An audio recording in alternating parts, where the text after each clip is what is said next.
Hi guys, welcome to my kitchen. Today I'm making pressure cooker lazy lasagna. Alright, I'm starting on my pressure cooker. I sit on saute, and I have a pound of ground beef that I browned halfway, and I drain the excess grease off of it. And I'm going to put my favorite seasoning in here. You guys know what it is by now. The Himalayan pink salt with black pepper and garlic. I'm going to season my ground beef with that. I'm going to put probably about a half a teaspoon in. If you don't have this, you could just use a little bit of salt and pepper. Now I have one onion I diced up. We're going to get that in. We're going to allow that saute in there with the ground beef while it browns. Alright, now that my ground beef is browned up, I'm going to add in some Italian seasoning. It's going to give it more of a lasagna flavor. Probably about a half a teaspoon. Give that a stir, and this is smelling good, guys. Now I have a 1 pound box, actually a 12-ounce box of bow tie pasta. I'm going to dump that in. And I'm going to add in my sauce. This is a 24-ounce jar of pasta sauce. You could also use marinara, but I like pasta sauce a little better because it has a sweeter flavor. I'm going to add that in. I'm going to add some water in. Now this is a 24-ounce jar of water. Let me give that a stir and see how it looks. Excuse me, guys.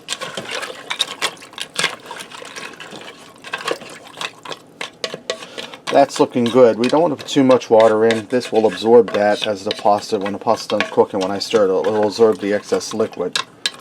But we don't want to put so much in that it's swimming in it won't absorb it. Now I'm going to get my lid on here.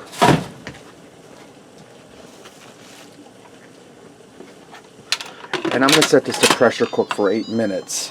When the 8 minutes are up, we'll do a quick release of the pressure. We'll move on to the next step. Alright guys, I just released the pressure on this. Let me get in here and give this a stir. You can see how that pasta is drinking up that sauce.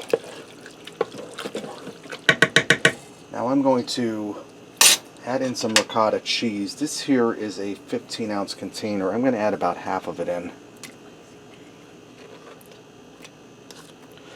We're going to make this just like lasagna. I'm going to break this up, and it's going to make it creamy. See how that's starting to lighten that sauce up? And I'll just smash this against the sides of the pot to break that down. And that cheese is melting in there as I'm swishing around. See how nice and creamy that's getting, guys?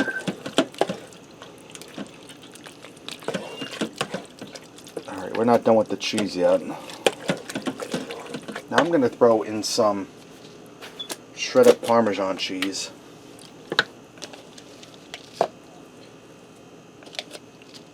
About a quarter of a cup, that should be good.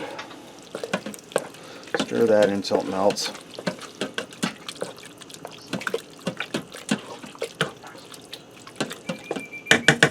And I'm going to top this with some shredded mozzarella cheese.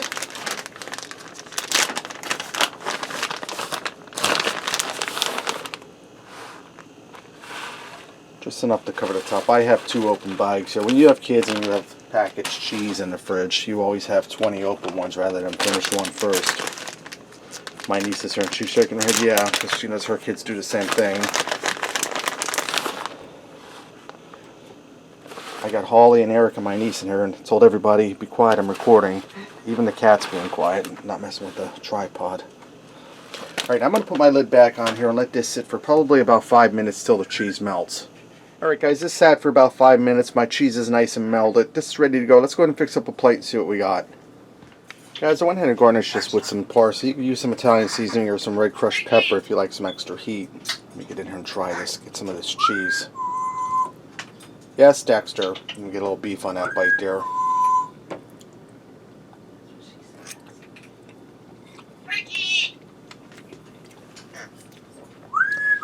Pasta's tender. It's not mushy. That has that good Italian lasagna flavor with the ricotta cheese in there. And you have the cheese on top, the seasonings. That's really delicious, guys, and that was really easy. I guess that's why they call it lazy lasagna. Tripping over my tongue. Alright, there you have it, guys. Pressure cooker lazy lasagna. Thanks for watching, and remember, love what you eat what you love.